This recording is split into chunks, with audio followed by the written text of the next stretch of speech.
గొడవల్లో ఎక్కడా కూడా ఎమ్మెల్యే పిన్నెల్లి రామకృష్ణారెడ్డి పేరు ఎక్కడా కూడా ఏ ఎఫ్ఐఆర్లో కూడా లేదు. 2 ఎఫ్ఐఆర్లు అయినాయి. వైఎస్ఆర్ కాంగ్రెస్ పార్టీ సానుభూతి పరుల మీద 59/24 క్రైమ్ నెంబర్ 59/24. టీడీపీ వాళ్ళ మీద ఏది ఇప్పుడు ధ్వంసం చేశారు చూశారు, ఇప్పుడు మీరు వేడు చూశారు, దీని మీద 60/24. 59/24 వైసీపీ వాళ్ళ మీద, 60/24 టీడీపీ వాళ్ళ మీద.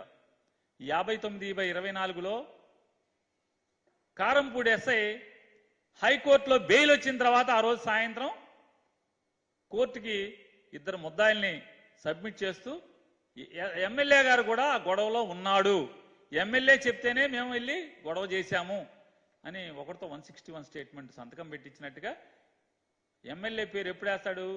హైకోర్టులో ఎలక్షన్ కమిషన్ ఆఫ్ ఇండియా ఉత్తర్వుని పిన్నెల్లి రామకృష్ణారెడ్డి గారి యొక్క న్యాయవాది తప్పుపడుతూ, ఏమండి సుప్రీంకోర్టు తీర్పులను కూడా కాదని ఎలక్షన్ కమిషన్ ఆఫ్ ఇండియా నిష్పక్షపాతంగా ఉండాల్సినటువంటి ఎలక్షన్ కమిషన్ మంచే చేను వేసిన స్థితిలో ఈ రకంగా ఉత్తర్వు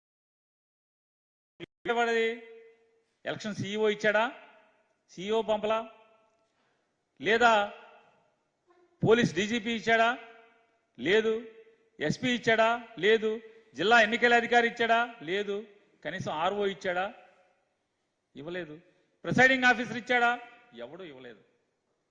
కానీ ఆ వీడియో ఒక తెలుగుదేశం నాయకుడు ట్విట్టర్లోకి ఎలా వచ్చింది? ఎంత హాస్యాస్పదం అంటే, ఎంత బాధ్యతారాహిత్యం అంటే, ఎలక్షన్ సీఈఓ అంటాడు నా దగ్గర నుంచి వెళ్ళలేదు, నా ఆఫీస్ నుంచి వెళ్ళలేదు, మా వ్యవస్థ నుంచి వెళ్ళలేదు, ఎక్కడి నుంచి వెళ్ళిందో కనుక్కుంటాం.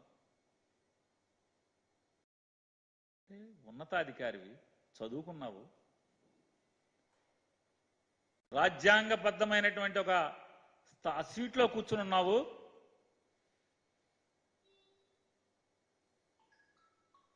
భాష మాట్లాడే భాష తమరి భాష అది. కంచిగా ఉండాల్సిన వాళ్ళు, ఒక తండ్రిగా ఈ వ్యవస్థను నడపాల్సినటువంటి వాళ్ళు ఇక ఢిల్లీలో కూర్చుని దున్నపోతు ఈనిందని చెప్పిన ఒకడంటే దోణ కట్టేయమని పైనుంచి అంటాడు. ఇది ఎన్నికల వ్యవస్థ. నిష్పక్షపాతంగా అంబేద్కర్ గారు రాజ్యాంగం పొందుపరిచినటువంటి రాజ్యాంగం మేరకు ఏర్పడినటువంటి వ్యక్తులు ఈ రకమైనటువంటి దున్నపోతుని ఈనిందని ఒకడంటే తెలుగుదేశం వాడు దోణ కట్టేయమని ఎలక్షన్ ఆఫీసర్ అంటాడు, ఎలక్షన్ కమిషన్ ఆఫ్ ఇండియా.